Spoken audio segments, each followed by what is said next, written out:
Hello বন্ধুরা, আজ আমি একটা নতুন রেসিপি নিয়ে এসেছি।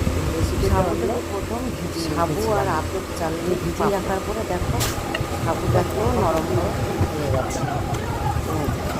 সাবুটা নরম হয়ে যাওয়ার পরে দেখো এবার আমি কী করছি, হালকা করে কটা লঙ্কা চিড়ে নিয়েছি। লঙ্কা চিড়ে মানে শুকনো লঙ্কা, তো ওদের থেকে পিসগুলো ফেলে দিলাম। তো তারপরে কড়াইটা বসিয়ে দিলাম। কড়াইটা বসিয়ে দেওয়ার পরে তার মধ্যে কালো জিরে, সাদা জিরে, তারপরে দিলাম শুকনো লঙ্কা, মানে কুচি কুচি করে কেটে নিয়েছি। কেটে নিয়ে ওর মধ্যে দিয়েছি, তাহলে একটু ঝাল ঝাল মনে লাগবে। এইবার সাবুগুলোকে আমি এবার আমি সাবুগুলো ওই জলের মধ্যে দেখো ঢেলে দিলাম, ঢেলে দিলাম। তো হালকা করে হয়ে যাবে। এটা যখন হয়ে আসবে দেখো, এটা ভালো করে আস্তে আস্তে আস্তে আস্তে নাড়াচাড়া করতে হবে।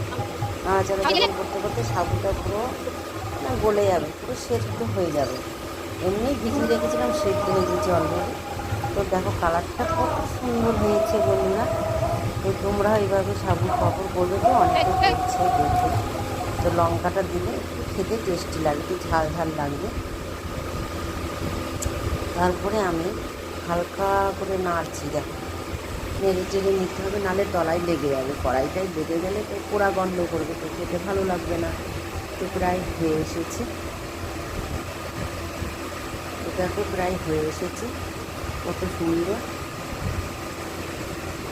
চারিদিকে ফ্যান চলছে, ফ্যানের আওয়াজ হচ্ছে। রান্না করছি আমি এখন,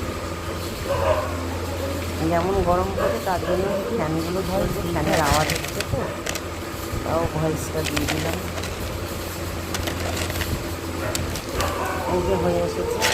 এবার এর ভিতরে আমি পরিমাণ মতো লবণ দিলাম। এইবার তারপরে এর ভিতরে চালের গুঁড়ো দিলাম, আতপ চালের গুঁড়ো দিয়ে দেবে, তাহলে খেতে মাছ খাস্তা লাগবে। পাঁপড়টা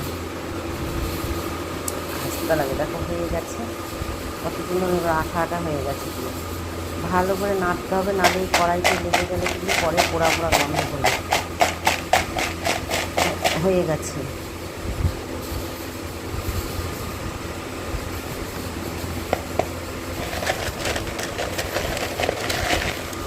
ভালো করে নিতে হবে, সিদ্ধ করে নিতে হবে, নাই গোটা থাকবে সাবুটা।